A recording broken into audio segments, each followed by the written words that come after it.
Hello and welcome to Filling the Sink, a podcast from Catalan News.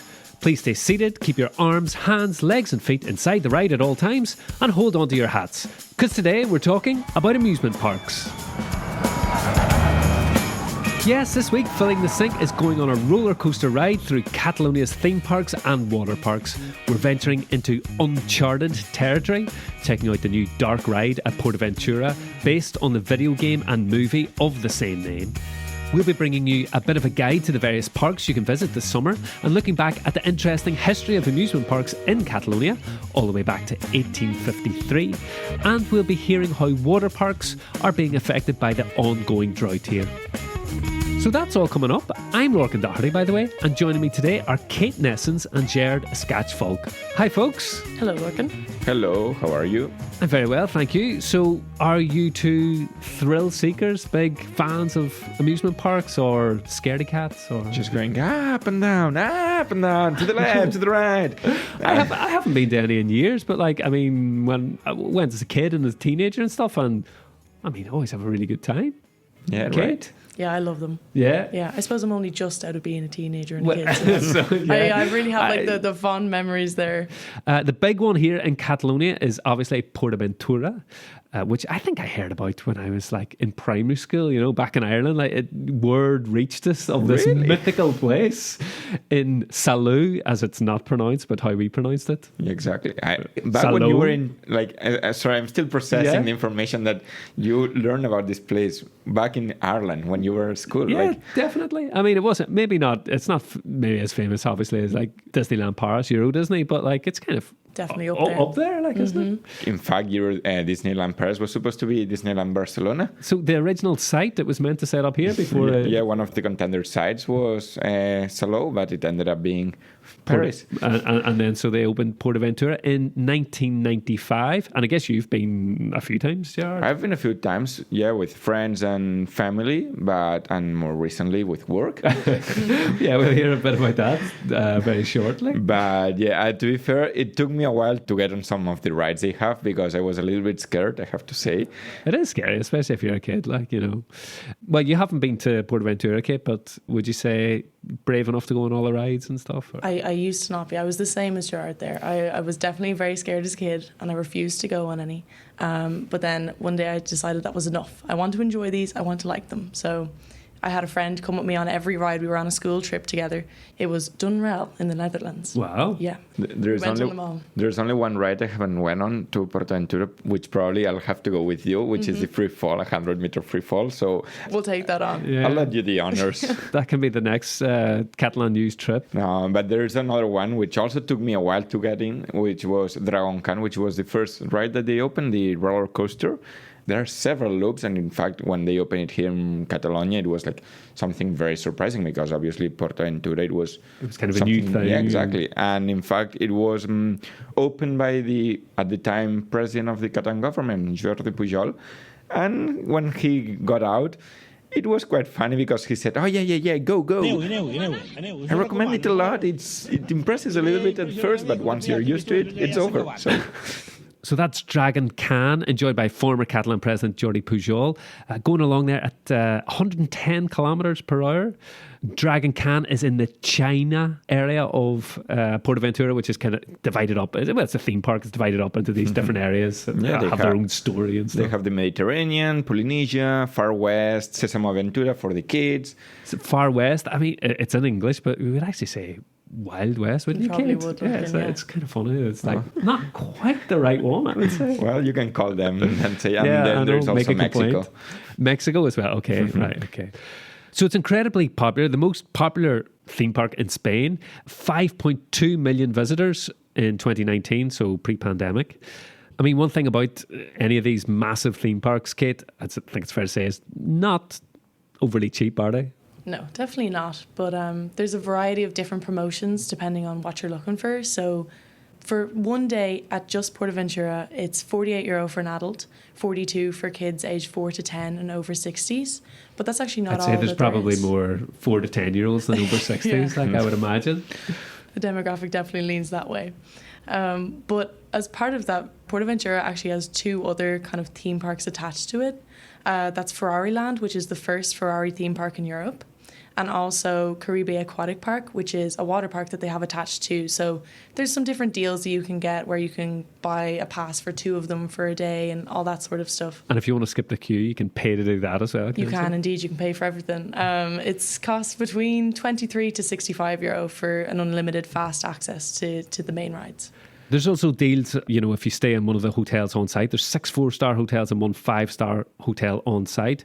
And then even this area in general, Salou, Gerard, it's a very touristy town, isn't it? Mm-hmm, but not always maybe the most desirable type of tourism, you might argue. That depends who you ask. Obviously, for Brits, it's a great place to go. For Catalans, it's not that welcomed.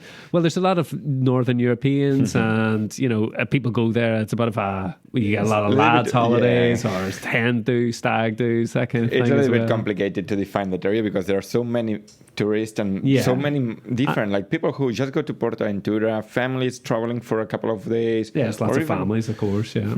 Or even just bachelor parties. Yeah. There has been protests, not about PortAventura exactly, but about another project which is in the works just beside it. The Hard Rock Hotel Casino complex, which it would be a massive hotel and casino area. And obviously some people, like especially locals, are against it because of the different working conditions that this place would have, and that it will be focused to just a target, which is obviously not Catalans or not locals. And then there's also environmental concerns, isn't there? That's why it's kind of on hold at the minute. Exactly. Well, back to the rides. And Gerard, you had a great little day out where you managed to get a little media day down to PortAventura to check out this new ride. Well, it's not a day out. It was work. It was work, yeah. And we're going to hear the fruits of your labour in a second. So this is Uncharted, the Enigma of Penitence, it's called. Yeah, as you mentioned before, it's based on this video game and movie starring Tom Holland and Mark Wahlberg. Which some of it was filmed in Barcelona and things. Yeah, exactly. So it made a little bit of sense to have Uncharted, the first ride here, based in, not Barcelona, but close to. So it's kind of an Indiana Jones style archaeology, looking for treasure and all the rest, which is perfect for a roller coaster, or in this case, a dark ride, which basically just means what? Dark ride. It's all closed with no light. There are like some flashes, some smoke cannons, some audio visuals there. Not a lot of light, so obviously you cannot see if you're turning left, turning right, going up, going down. So your senses are kind of heightened. Well, let's hear how you got on. We'll also hear from David Garcia, PortAventura's General Director, and Luis Vidal, the Development Manager there. It's a sunny day here in PortAventura with plenty of celebration and fun as Uncharted, the Enigma of Penitence, their newest roller coaster and the first dark ride of the amusement park, is set to open, and we are the lucky ones to enjoy the first ride. And I think the experience happens from the outside. When you come here and you see this huge mountain out of the blue in the far west, it's a completely different experience for the customer. Then when you go in, you are in an abandoned building. That the adventure starts there. We are inside now. The area to go to the ride, and it's a long queue with several activities and several things for people to enjoy during the 1 hour queue that they will be indoors, just before going into the attraction. In reality, we are preparing the guests to go to the roller coaster. We are explaining them, interacting with the characters and so on, what they have to do, why they are there, and after that, when they are going to the attraction with the roller coaster, we are combining again launches, acceleration, sideways launch, movement, spin of the vehicle, everything combined to give the guests the best experience. We just saw a little bit of the show that we have, the robotics that we even see. It's very well designed. There is even a skeleton hanging on the ceiling. So it's the unique roller coaster or attraction with the name of Uncharted, first in the world. It's the first attraction in the world that we're going to launch. Have one of the lounges is a side lounge as well, and we have 5 lounges, and that's also unique in the world. So you imagine yourself in a dark sidewalls and backwards, and with a lot of videos and effects, and it's great. Well, I'm queuing now. I'm the next one to drive this ride. I'm so excited. I'm scared as well. I don't know anything.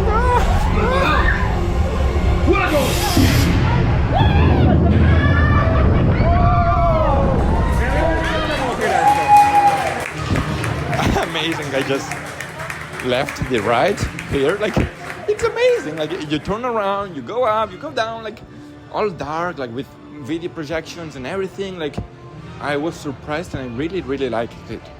Unfortunately, there's no picture of me, like, at the ride. But, hey, very, very amazing. My name's Ben Mills. I'm from London in England. Uncharted is amazing. I don't think we have anything like this anywhere near here. Like, it's a roller coaster, yeah, but it's so much more than that. It's properly an adventure. It's properly a storytelling. It's in the old-fashioned kind of adventure, treasure hunt style of attractions and storytelling. But I was lucky enough to get to go on it twice, and I'm so glad I did, because the first time, completely overwhelming. And getting to go on that second time and taking some of the details, it's really layered. Yeah, there's so much going on. I can't wait to go on it again. Well, the consensus is that it was amazing. That was Ben Mills at the end there from themeparkinsider.com, which I'm amazed that exists. This like website just dedicated to all the theme parks all around the world. It's, check it out if that's your thing.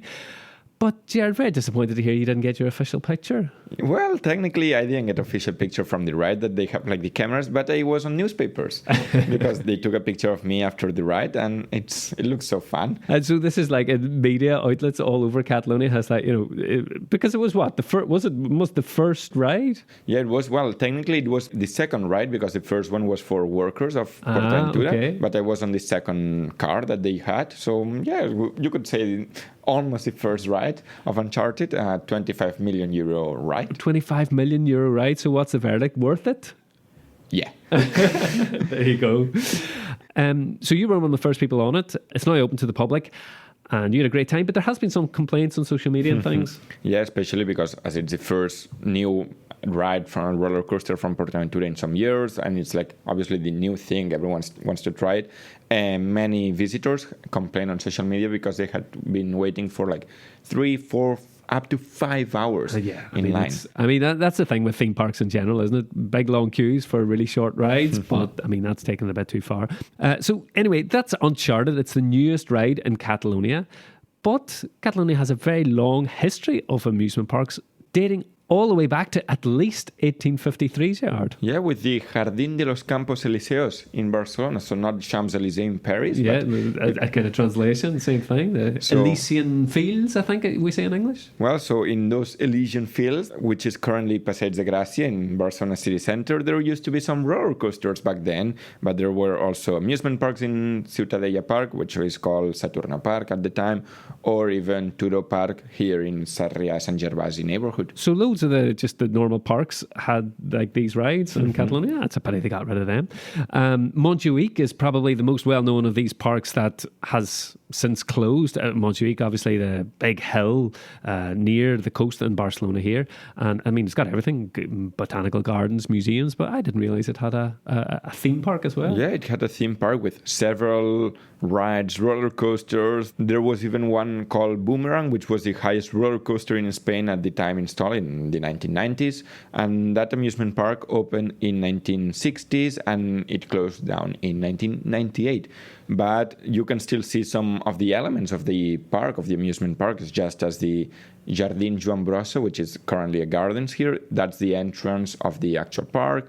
And there is the aesthetic restaurant, which was also part of the park, or there is a big umbrella. So there are some things that you can see again. And one of the most interesting rides that they had was using the old tunnels of an anti-aircraft weapons area that was placed since the Cuban War because they wanted to surveil the port just to avoid the Americans of invading Spain. Wow. So yeah, a dark ride, an Uncharted of the time. So they use those tunnels. It's like a ghost train or something.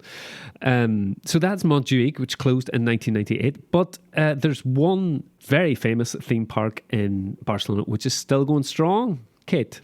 Yes, so that's actually Tibidabo, which is the oldest in Spain, the second oldest in Europe, and it opened in 1901.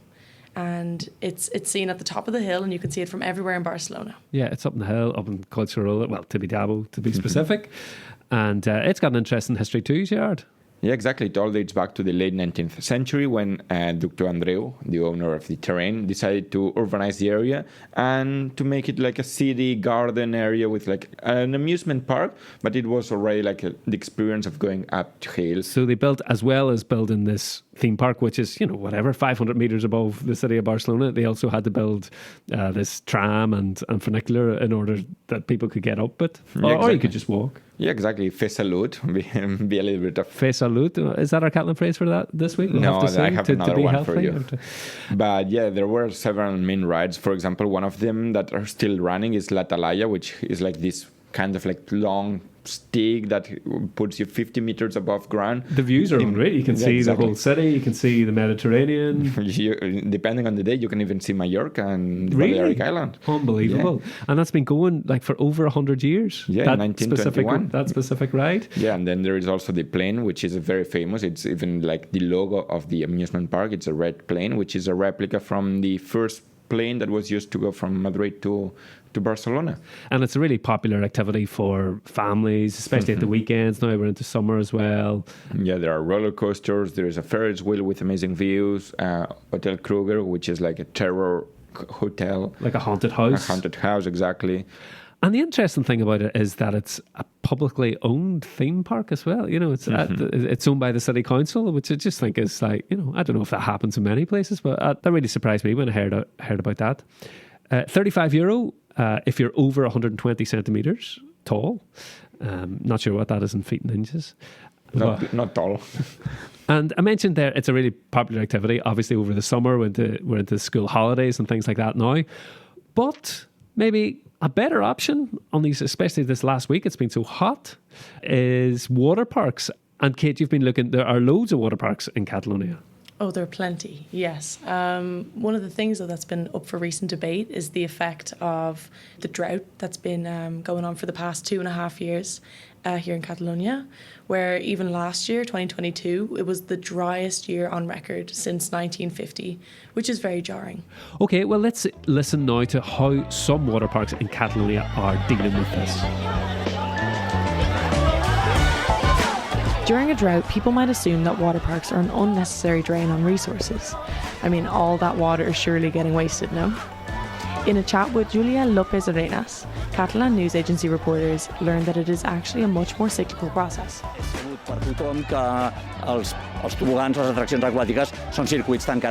López Arenas is the director of Water World and Aquadiver, 2 water parks along the Costa Brava, and he spoke about how during the Catalan drought these past few years, they've been trying to cut down on their water usage even more. Water parks are closed-circuit facilities, he explains, meaning 93 to 94% of the water used in the slides, pools and other attractions around the park stays the same for the entire summer season. 42% of the initial volume of water that they put in these rides comes from their own tanks along the Costa Brava. A little bit of new water is put in each day to make up for water splashed out by people on the rides and also to keep it in line with health standards. We move a lot of water, but we recycle everything, López Arenas says. And most of the water the parks consume is actually to water the plants. Trying to keep the vegetation and grass areas looking healthy is very difficult in the summer sun, so the team has had to come up with a variety of alternatives to cut down on the water needed to keep them alive. They decided to replace the sprinklers with drip irrigation, which has allowed them to reduce water usage by 20,000 metres cubed in the past 3 years. Back in 2018, they also decided to change the kind of vegetation to more local plants that require much less water to stay looking healthy and fresh. Per tipus de plantes autòctones, moltes d'elles, que són resistents a l'aigua, que requereixen un molt menor consum d'aigua. The drought in Catalonia has forced people of all backgrounds to reassess their water usage and try to save it when they can. A government campaign to save water launched in June with the slogan, "Water does not fall from the sky, saving it is everyone's business." And without changes to water usage, a state of emergency will have to be announced in Catalonia by the end of the summer. Like the slogan says, it is everyone's business to save water during this time. And from the looks of it, water parks are willing to play their part as well.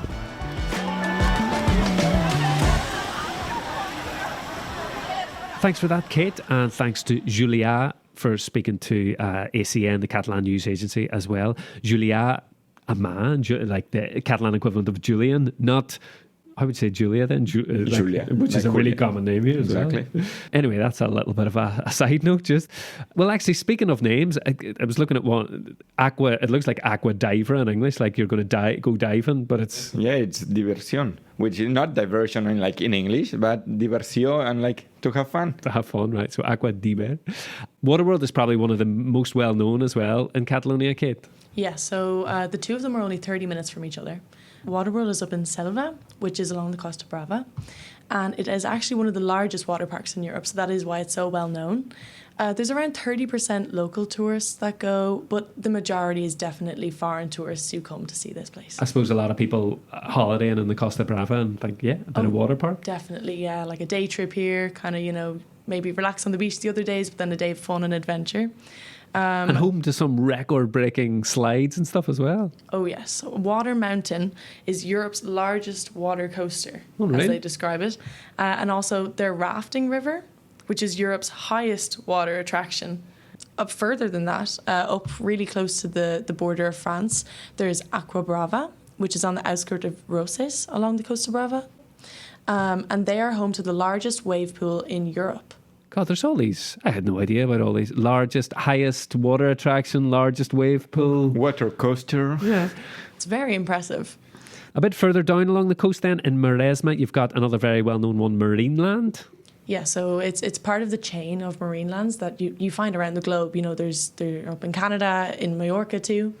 And that actually integrates, it's both a water park and, as they describe it, a marine zoo and a dolphinarium. So not only will you see lots of different marine animals, 114 animals to actually be specific about it from 50 different species, but in their dolphinarium and such, they have shows, they show them jumping, and they train these animals too. Yeah, obviously a very kind of controversial issue as well about keeping the sea mammals in captivity as well. Yeah, you definitely see that in the reviews of it too. Some people really, really enjoy it and they love it. And others have a little bit more of a conflicted mindset about this. Also in the Maresme coast, a little bit closer to Barcelona now, maybe only, 20, 30 minutes drive, is Ia Fantasia. Yeah, exactly. When you can even see it from the road, it's very convenient, very easy to go. Like I've been there with my school for a couple of days, not days, but twice around my academic years. And yeah, it's a great amusement park, close to Barcelona, very convenient, 22 water rides, and 70,000 square meters. So it's one of the biggest here we have in Catalonia. One of the biggest, one of the best for humans, but for dogs, there's even a water park for dogs as well. Oh yes, there is. When looking into the different water parks, it was one of the top ones there, even the top rated on Google. Yes. Ahead of all the human ones. Oh yes. Uh-huh. The human one. The aquatic park for dogs, Cangenet, is in La Roca. Just looking at the photos of it, it looks absolutely amazing. Like there's little, it's obviously swimming pools and little water fountains and a little house with some slides, water slides and stuff. This looks incredible. Right? I'm thinking of taking my dogs there. Yeah, I'm sure they'd absolutely love it. Well, they said reviews are amazing, Yeah. obviously. And then in the south of Catalonia as well, in the Gold Coast, the Costa Daurada, there are some as well. There is Caribe Aquatic, which is part of PortAventura. There's Aqualeon, and there's Aquapolis as well, which is a great name, isn't it? Yeah. And out of all of them, well, some of the ones you've been to, Gerard, and all the ones you've been reading up on, Kate, any recommendations? I'd say it depends on what you're looking for. Yeah. So for adventure, I definitely think that Waterworld looks pretty brilliant. Might Yeah. even head there myself. A lot of big rides and a lot of adventure and adrenaline there. What do you think yourself, Gerard? Well, I haven't been to Waterworld, so probably Add let's that to organize the a list. Feeling the Sing podcast. Fun trip. A little school trip, yeah, why not? Time now for our Catalan phrase. What's it this week, Gerard? Fe dentetes. Do you know what that means? Making small teeth. Making small teeth. Okay, so fe dentetas. And I still have no idea what that means. So it means to talk about something to make someone envy or jealous that you've been there. So we are talking about PortAventura, amusement parks, all these amazing water places. Parks, so We are making small teeth. Fe dentetas. That's us for today. Thanks very much for listening. Thank you, Gerard and Kate, for joining me today. always a pleasure. had a lovely time. We're back again next Saturday with another episode of Filling the Sink. Until then, from me, Lorcan Doherty, and all of us here at Catalan News, bye for now. Adeu.